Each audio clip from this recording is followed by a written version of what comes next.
Welcome to Greenhouse Grower to Grower, the podcast where we talk to growers from across the greenhouse industry about market trends, innovation, their biggest challenges and opportunities, and more. I'm Brian Sparks, editor of Greenhouse Grower. Lauren Kirchner left Waller, Texas when she was 18 to pursue a career in marketing and finance. She never thought she'd return to join her parents in running Spring Creek Growers, but that's exactly what happened. Over the last couple of years, Lauren worked with her parents on an ownership transition at Spring Creek, and that was quickly followed by perhaps an even bigger challenge, a deadly tornado that came through the area earlier this year. Not only did Spring Creek come out of that stronger, it helped Lauren become a better leader. I recently caught up with Lauren to talk about what she's learned along the way, how she works side by side with her team, and how she's helping to develop the next generation of gardeners. Here's our conversation. Let's talk about Spring Creek Growers. Just some basic information on who you guys are, who your main customers are, and then really your own background and kind of what led you to becoming, the current president of Spring Creek Growers. Sure, yeah. So we are Spring Creek Growers. Our global headquarters, as I call it, is in Waller, Texas, which is about 60 miles northwest of Houston. Mm-hmm. We are what I consider the best nursery in the state. We are a family owned and operated business. My parents, Bob and Carla Jones, started the wholesale side of Spring Creek Growers in 2004, Mm-hmm. which was the year I was going off to college.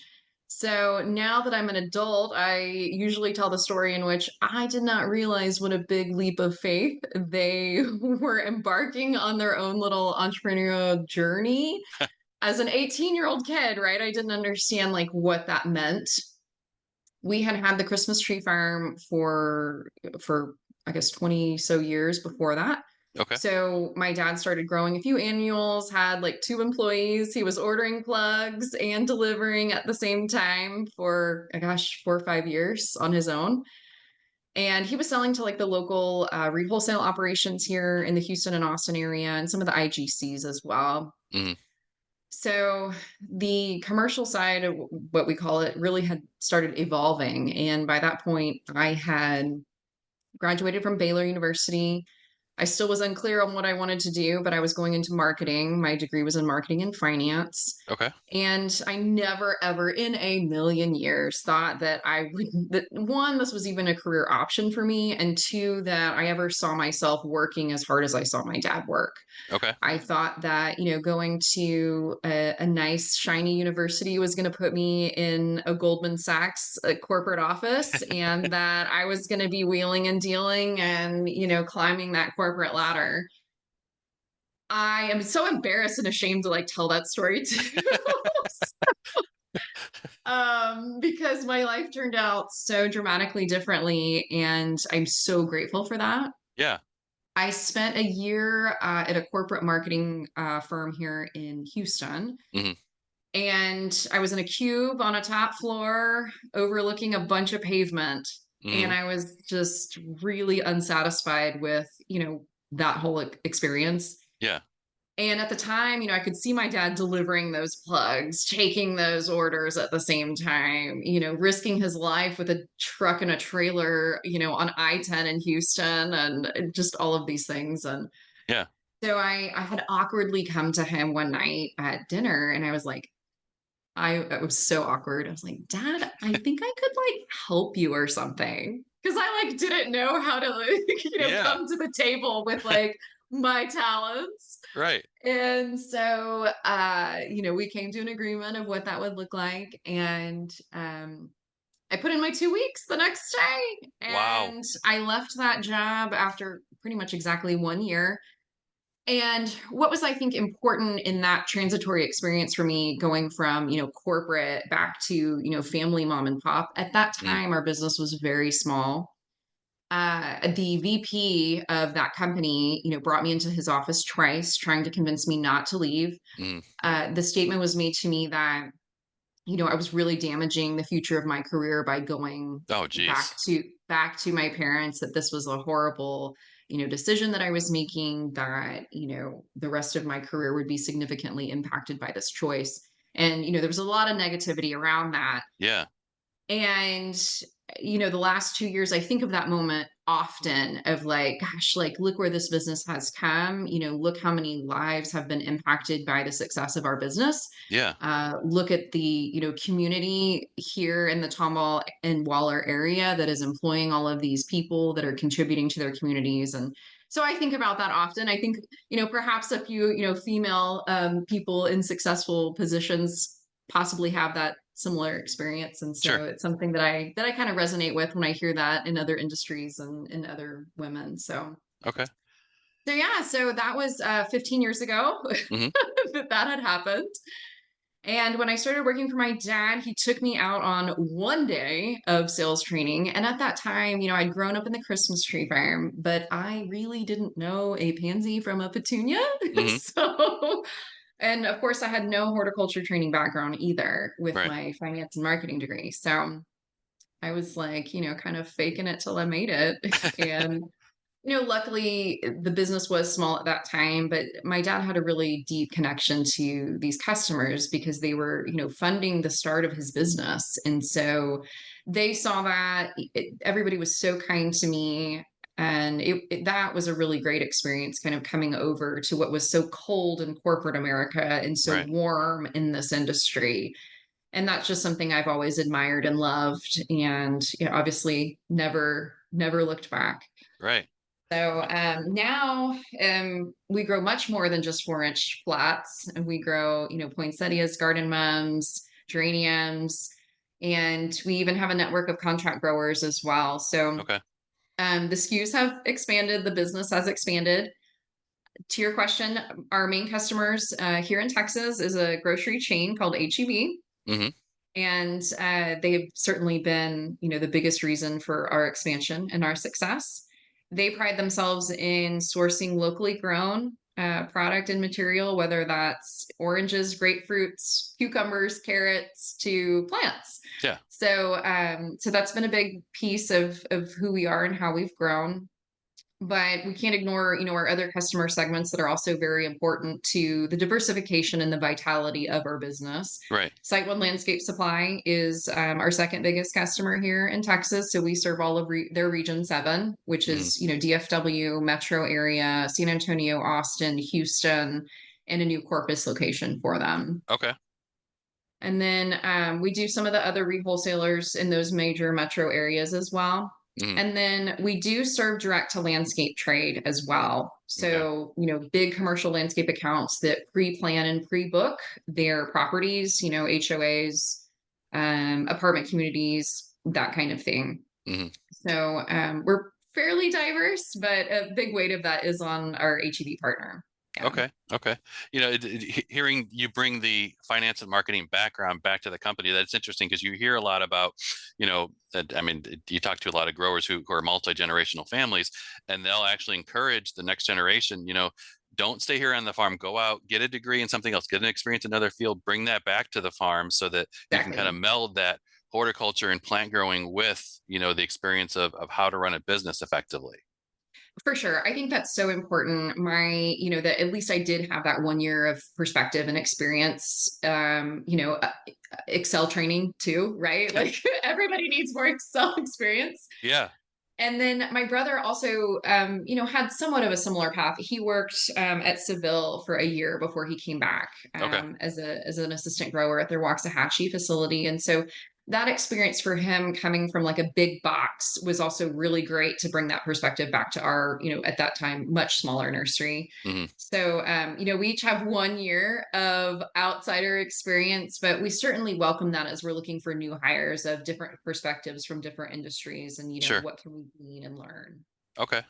I do want to ask about, and I know you've gone through a recent ownership transition, and one of the reasons I want to ask about that is because you've seen in some segments of this industry some struggles in that area, and really the lack of planning for how to pass a business on to the next generation successfully. It sounds like you were able to do that. Can you kind of talk about how that process worked? Yeah, for sure. I will start by saying it's not easy. Hmm. And, I'm happy to report that I feel like we're on the finishing side of all of the work that we've gone into. putting this plan together for our own family and for all of our employees. I feel just as honor bound to them as I do my own family, and that we're sustaining, their livelihoods and, their food on the table for their children and their children's baseball and, things like that. So it's certainly something that we didn't take lightly, but we knew we needed external help. We Hmm. knew that the four of us, and my sister as well, who doesn't work in the business, like we knew we needed somebody professional to help us through that. Yeah. And I think that that's really a hard conversation for many family businesses for a number of reasons. One, I feel like in my experience, people in family businesses are really opinionated and really emotional and really tied to, defining who they are by their business. Yeah. And I see that especially in our industry. And, there's been so many great people that have successful businesses, but, their definition of who they are is really of their business. Hmm. And so trying to kind of unravel that in that the business is a piece of us, the business is not us. And I think kind of getting over that hurdle was challenging to kind of reframe it and reprocess it in your Yeah. mind. Because for us, growing up in this family business from the Christmas tree farm and then the commercial nursery, it is emotional because there is so much sacrifice made in making a successful business, whether it's time away from your kids, late nights, time away from dinners, and financial, right? Like you're putting your own dollars into something to create it from nothing. Yeah. So it's easy to understand why people feel defined by their business. But unraveling that and kind of taking a step back from that and looking at it as an entity was also like a big challenge and a big hurdle. And then we just kind of had to come to an agreement on like what was best for the family. Hmm. And honestly, that part took probably a year to discuss and work through of like, Okay. what do each of us as individuals truly want? Do we see a lifetime of us working into this business until we're 65? Do some of us want to only stay in it another 5 to 10 more years and then try something else? Yeah. Who are our dependents going to be at that time? Our children, are some of us going to have young children? Are some of us going to have older children? We're going to be at a different place in life too. Hmm. And so, how do we plan for that change in place in life of paying for college or daycare or whatever? Yeah. So it was a lot of very like challenging forward thinking of like who we are today and who we are going to be in, 5 to 10 years as well, Right. which is hard, and like stuff happens to you out of your control. Oh, sure. And so just thinking through that was challenging for myself, like as an individual, and then bringing everybody else into the mix as well of like how do we plan for retirement and like I said, college. So that was hard, and to kind of be honest with yourself of what the implications of this business mean to Right. to me, to my sister, to my brother, Mm. as that second generation. Yeah. There's a lot to learn from, I think, other businesses in this industry. Green Circle, I think, is one that I always talk about. That like they seem like they did a really great job. They have a really nice format, I think. Those guys there, and there's others too that have done a really good job. Saunders Brothers, is one of our other good friends, and Okay. I think they've done a really good job at family planning too, but I think everybody will always tell you like it's never over, right? It's always kind of a work in process. But I think what we just went through was kind of the hardest part of starting the conversation and talking about things, non-emotionally, and kind of doing more fact-based, and doing what's best for the family and for the staff that we have. Okay. And I think you mentioned that you had gone through Charlie Hall's Eagle program as well. Mhm. How did that play a role in some of this? That definitely played a role in terms of how my brother and I were able to kind of look at ourselves as business partners and a brother sister team Hmm. instead of just brother sister, and at that time, gosh, it was 5, maybe 6 years ago since we took that course, and we took it together, and that was Charlie's recommendation. He's the best. Thank you, Yeah. Charlie, for all your help. But whenever we were in that course together, the probably one of the more stressful moments in both of our lives was doing the capstone presentation, in which we brought, the nitty gritty of our business in front of our classmates and to some business experts that we did not know. Yeah. And I, remember going through that with him, just like, oh my gosh, are we even going to get through this? We were both insanely nervous, but we did. And it was such an amazing experience for Evan and I to be able to understand each other a little bit more deeply on a business level and not just a, family personal level. And so I feel like for us, that was really step one in like how we are able to communicate with each other, Mm, in a positive way. yeah. So, this industry has obviously gone through, a few fluctuations, I guess to put it mildly, over the past few years with the COVID pandemic, and then coming out of that, your company was also faced with another challenge earlier this year with the tornado that came through. Hmm. Can you kind of talk about, how you recovered from that, kind of what you learned as preparing the business for a disaster like that? Yeah. So, with the tornado, I feel like we're no different than anybody else in the nation in a greenhouse operation. There are going to be some kind of crazy weather events that happen to anybody, whether it's drought, hurricane, tornado, fire, freak things that happen. And I think any business, has those types of risks. Where I felt like we prepared well is just over the course of our history being really financially conservative. Hmm. And the intention on that may not have been like, what if something bad happens? But that was just the style and the nature of conservative, cash flow management and not overextension. Some of that was learning from, history before us with Color Spot and more recently Seville, and seeing, the deterioration of what was a good thing become overextended and running out of money. Yeah. So that has very deeply been ingrained in my brother and I of, being very conservative with our cash flow. So that was probably one of the ways I would say we were best prepared, was that even though this disaster happened to us, we kind of felt comfortable in that, like, okay, we can still survive. So that's great. That makes every decision after that easier, right? Oh yeah.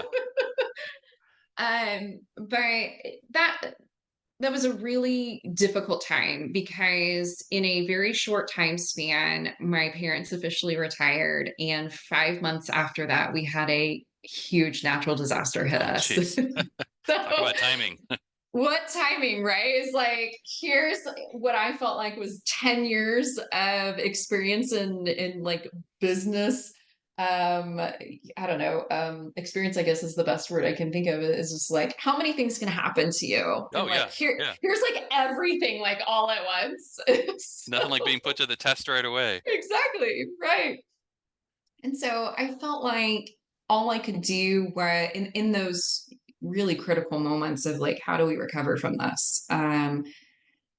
Just having faith in our team to Mm, me was like really important, because even in minutes and hours in which I felt, somewhat deflated of like, I don't even know what to do next, I was there for my team and they were certainly there for me. yeah. And, seeing their resiliency, they're going out there picking debris up.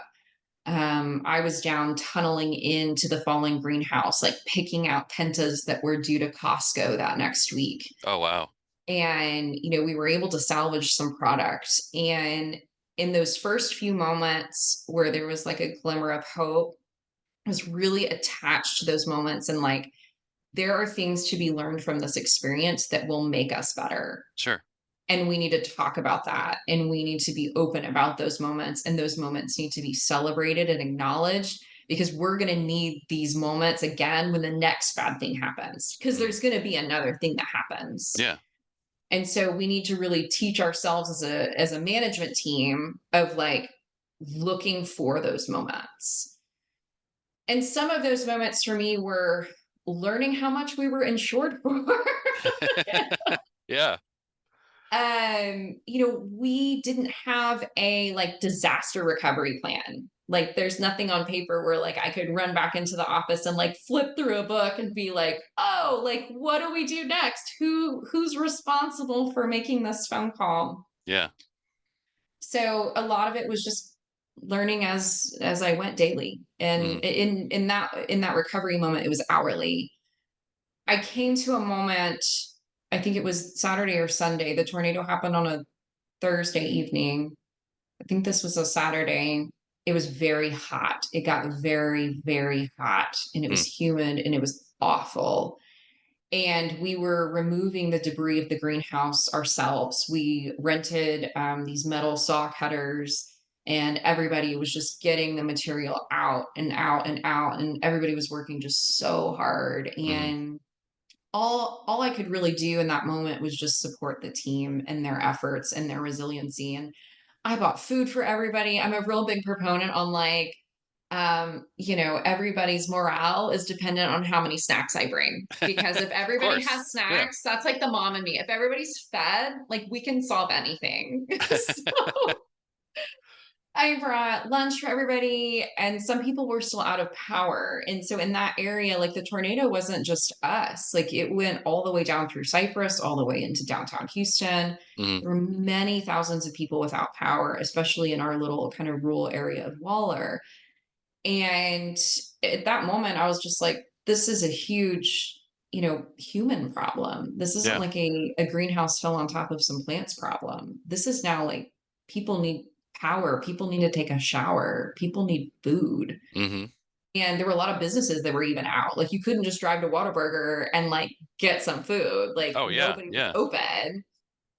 So, I mean, it was very much like a disaster. And one of the many reasons why HEB is just a phenomenal company to be partners with us is they were calling, checking on me like every 4 and 5 hours. What do you need? Can we send anything? Like they have their own disaster recovery team and contractors and partners that they use to, they were asking, we had several conversations. How much water does my company need to sustain, like can we bring water trucks, bottles of water on pallets, Oh, wow. trailers with showers, portable toilets, portable air conditioning tents, like whatever like I needed, they were going to be able to provide for me. Hmm. And that was just such a huge blessing that they were there for me. They are true partners. And I'll never forget that because, who does that? Right. Yeah. Like who there's I don't feel like there's anybody in this industry that would have a partner that would volunteer so generously like that. Yeah. And for that I'm eternally grateful.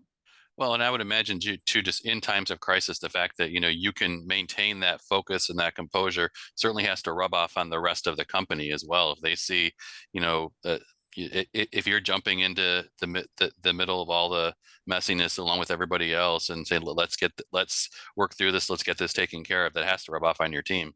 I think so. And just again, like you said, like maintaining composure. I mean, no doubt that was probably one of the more stressful moments I'll ever encounter in my lifetime. Knock on Yeah. wood. Yeah. Right. But again, just like being physically present for that team. As a fun side note, I had a previous trip with my best friend planned to go to Vegas to see Adele that next night.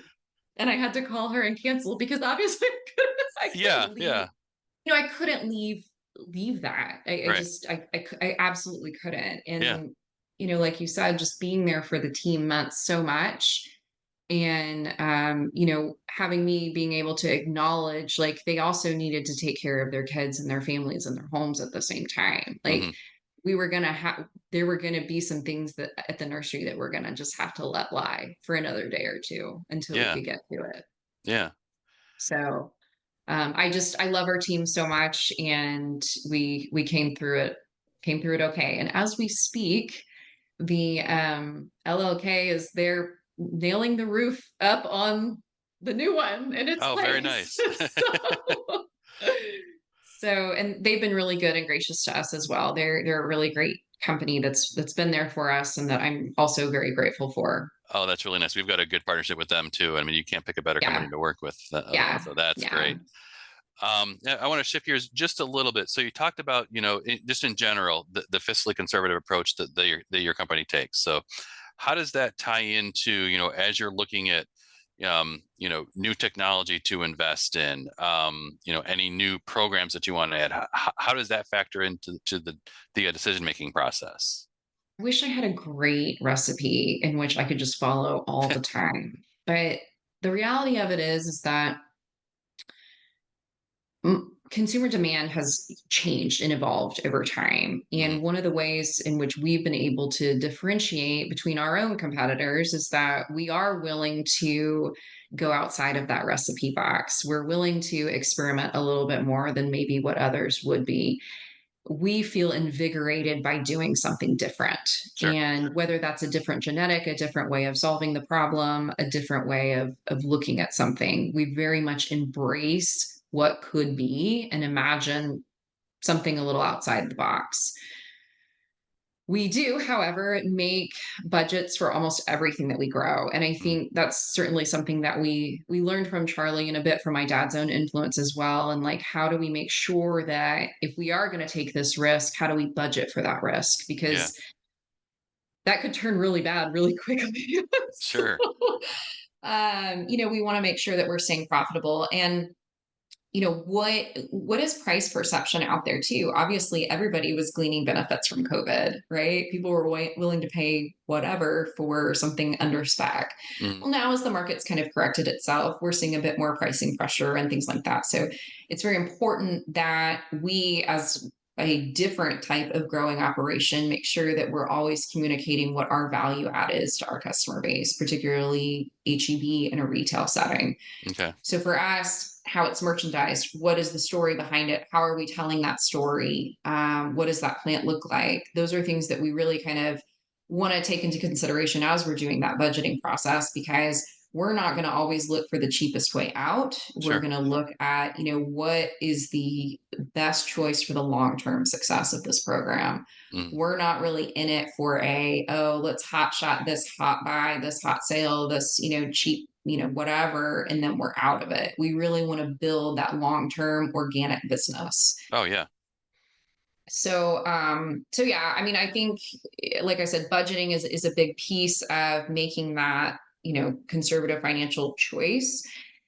But then looking at it on a larger scale annually of, like, what is our portfolio of different sizes, products, brands, these kinds of things, and, like, how does that matrix contribute to our overall profitability?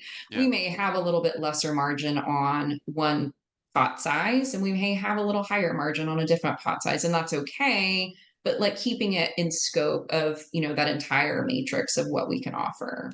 Okay. That product line that you talk about, I know that ties into, kind of keeping track of, where your customer is headed. So I want to ask about that a little bit. So you've got, on one hand, working with your retail customers, and I know you have a tour day that you've done before with your team. I want to ask about that, and then also just in general, how you try and keep up with consumer trends, what the consumer is looking at now, what they might be looking at down the road. I wish I had a recipe for that too. 'Cause that's probably my most asked question of me, of, like, how do you dream up all this stuff? And I'm like, I don't know, it just comes to me.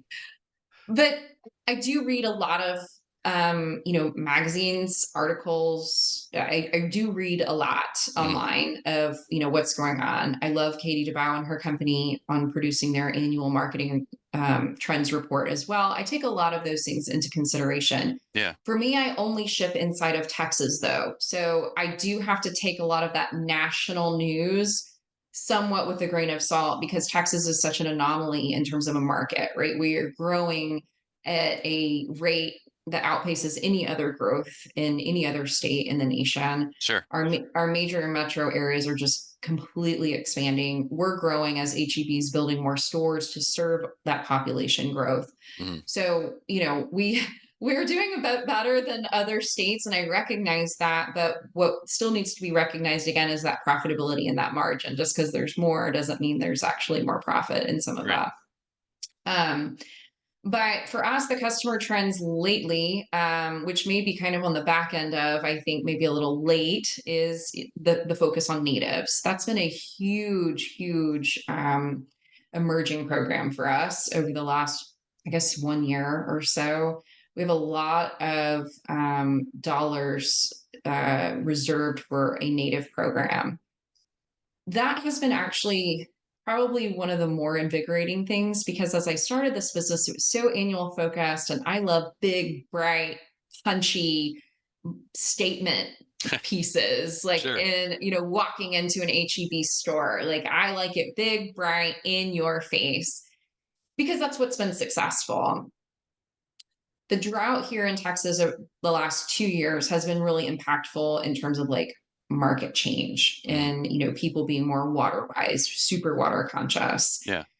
Now we have all of these people that have moved into Texas and they have no idea what to pick, how to garden. A lot of them are from California, which they are familiar with water wise stuff.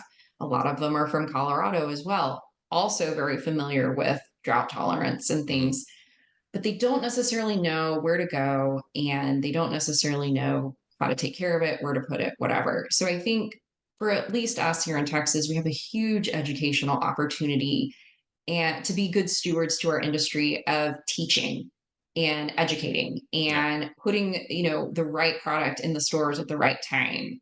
And with the natives, I feel like that checks so many boxes because it's like you're participating in the ecosystem. You're providing a plant that's easy to care for somebody that just moved into the state that likely they're going to be successful with. Yeah. So then you're kind of planting the seed for, another, green purchase, hopefully that's sooner rather than later, right? Mhm. So that native movement has been amazing too because it checks so many of those boxes into what the Texas marketplace is right now, but it also has been cool because I've been able to learn so much about natives. We didn't grow natives at all. I mean, we were just growing nearly mostly annuals with just like few sprinklings of perennials. Okay.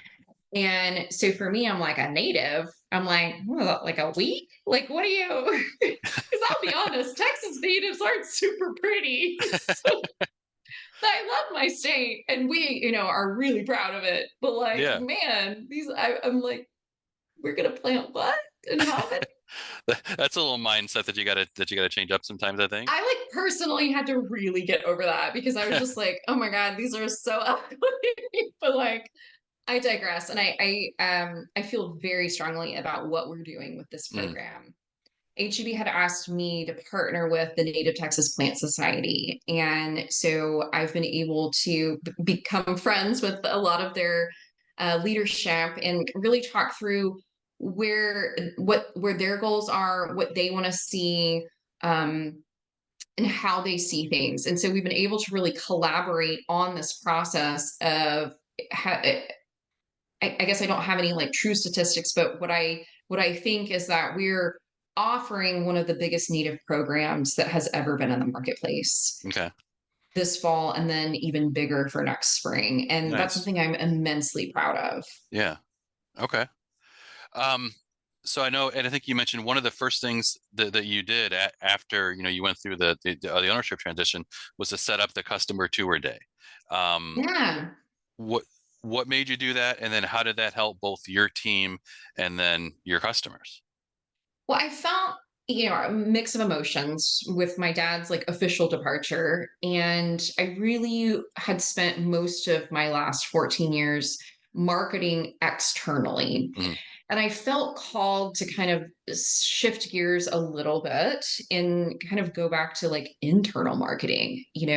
We had grown at such a rapid rate over the last 5 years. And I felt like, do each of us feel in our own respective departments and responsibilities truly connected to what customer satisfaction means?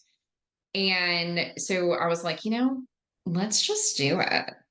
Let's go. Let's go on a field trip. Everybody's Yeah. favorite day in school was field trip day, right? Oh, Like, absolutely. we're Yeah. going to go on a field trip. So it was difficult to pick a day, right? That could be good for everybody. But we went. I rented just a 15 passenger van with a driver, and he drove us around. So that allowed me to lead conversation between each stop. And what we did was we visited all of the different customer segments that we have that make up our company. Okay. And what I really wanted to uncover for everyone that included our maintenance supervisor, that included our production planting line supervisors, our order processing supervisors, our spray team supervisors, and really connect them, because I know all of this. Right. I need them to know. I need them to be committed to the ultimate goals and understand the why of what we're doing and what we're asking for. Yeah.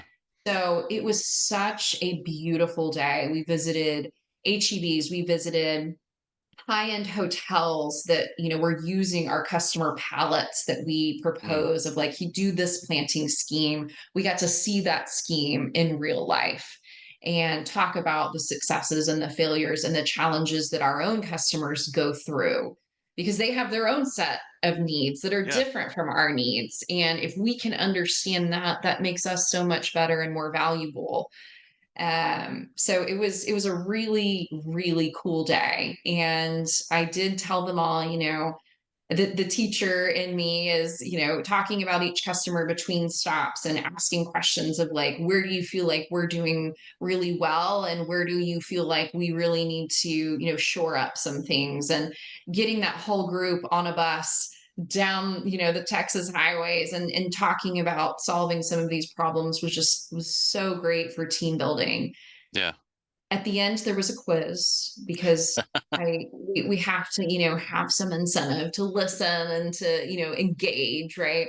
Yeah. So I gave away, 2 gift cards and stuff for those that could answer the right questions. And, I just kind of picked out little things, but it was a really fun day. And what I hope is that I can continue that teaching engagement aspect for our company internally. Yeah. And because, obviously we're going to hire more people onto these teams, and I really want the why of what we do to permeate the organization. Yeah.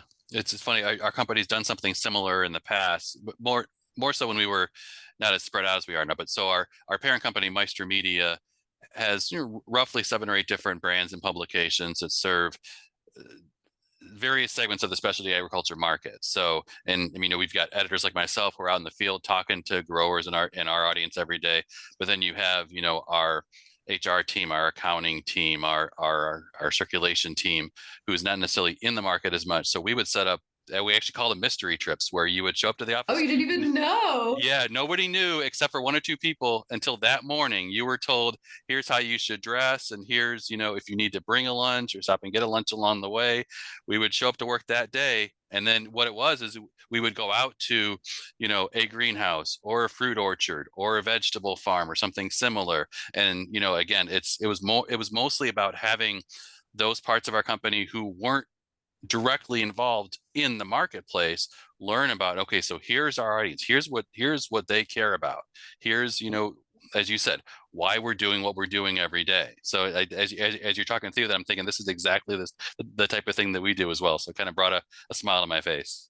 I love that. I love the mystery. Or I may have to upgrade my next one and steal Feel that free to steal the idea. idea if you want I to at love some that. point. I think that's super cool. Super, super cool. But I think for me, the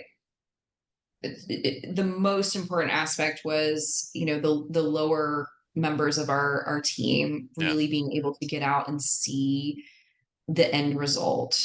And to me, that was just so important, to provide meaningfulness to their everyday job. Yeah. Speaking of super cool, I definitely want to ask about the school garden club that you guys have.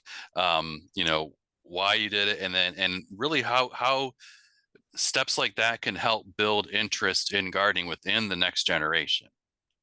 Yeah, I don't even know where to start. It's such a passion project of mine that brings me so much joy. I think post COVID, the elementary school that my sons attend finally brought back clubs and chess club, whatever, whatever. Mm, And I had gone to the sign up night and I was like, oh, they have a garden club?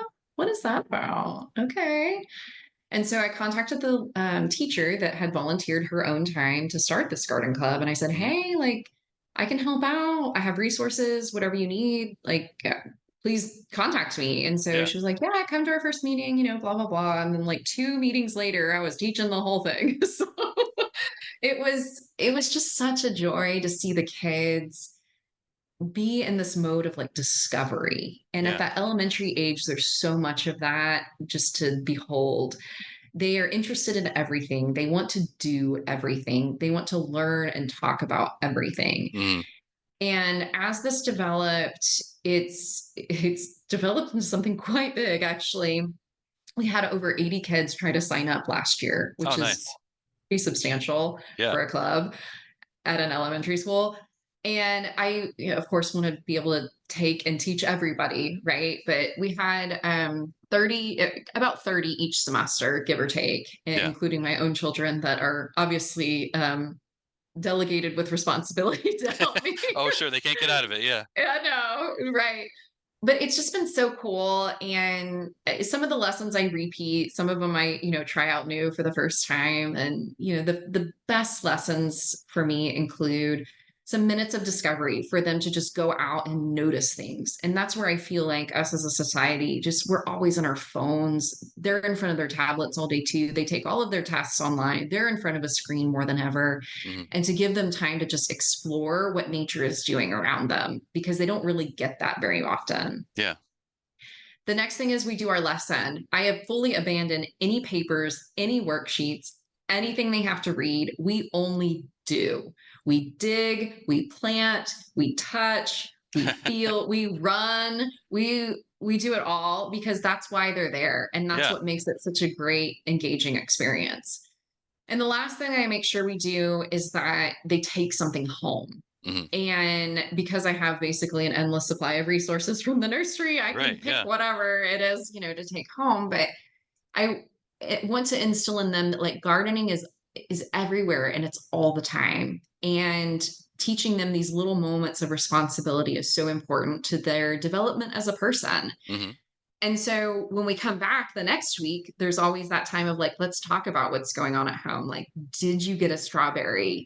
Did you pick a rosemary from the herb planters we had made the previous week and use them in a cooking dish, and those types of things to like integrate these plants and these experiences with plants are these opportunities are available and you can use them and you can feel responsibly tied to those outcomes. So Yeah. it's very cool. It's very cool. Well, and I think too, I mean, you're building not just that future gardener, maybe that future grower, maybe that future team Right. member that you have. Yeah. Yeah. I said, I'm like, I'm manufacturing my employees. I have to wait, 5, 10 years maybe, but they're all out there. I mean, it's similar, I guess, to looking at a new variety. I mean, you see how it is at the very beginning, and then you wait and see how it's going to emerge in the Hmm. marketplace. It's something similar, I think. Yeah, yeah, for sure. So new this year, I have been asked to teach at the fifth and sixth grade campus. And I'm not gonna lie, I'm a little scared because these are like older, smarter kids. And I'm like, Yeah. oh my God, I hope they don't ask me about something like on the like molecular level that like I can't understand. So I feel like my education level may top out here pretty soon. But I'm excited about this journey. I'm excited about the older students and kind of upping the level of responsibility that I think they're going to have over their own school garden too. There's Yeah. going to be a very big sense of pride that these students who we're going to call garden ambassadors are going to be responsible for the success of the garden, and which can be viewed from the entire library. So they're gonna have that. And so that's the plan for the older kids right now, is to really kind of up the responsibility level. So Okay. I'm excited about working with those students as well. Nice. Well, and then speaking of new, as we start to wind down here a little bit, I do want to ask, what's next for Spring Creek? What are some of the new programs you're looking at? Any expansion plans? Anything new that you guys are looking at in the coming years? We are very much in expansion mode. We kind of, without divulging like too much, Right. we're eyeing like how can we expand on our current property. We have about 62 acres, so we have a little bit more space left to develop either an outside grow space, shade, whatever, Hmm. or additional greenhouse structure. So we're looking at that. We do have a network of contract growers as well. So we've been expanding there where we can't in the short term maybe grow it on site, but maybe in a temporary situation, we can utilize a contract grower where it makes sense, which Yeah. a lot of, great nurseries do, right? That's kind of part of our evolution. And then the next thing is just to be hyper focused on what consumers are wanting and Mhm. providing it in a way in which they can um, experience. So that kind of focus will be that piece of us that's always changing and evolving, Mhm. and that's something that keeps us going. It keeps us enlightened. It keeps us stimulated. So there may not be an exact recipe for that, but there's certainly a very big piece of our organization that's dedicated to discovery. Okay. And then I guess that kind of goes into my last question. Just at a general level, what excites you the most about the future of this industry that you're in? The kids that I teach. I think that the fact that they are so engaged and excited that there truly is a very big future for our industry. We just have to be in tune with communicating that and teaching those lessons. They're out there and they want it. Thanks for joining us. You can learn more at greenhousegrower.com. Please subscribe to this podcast wherever you listen, and please leave us a rating as it helps other podcast listeners find the show.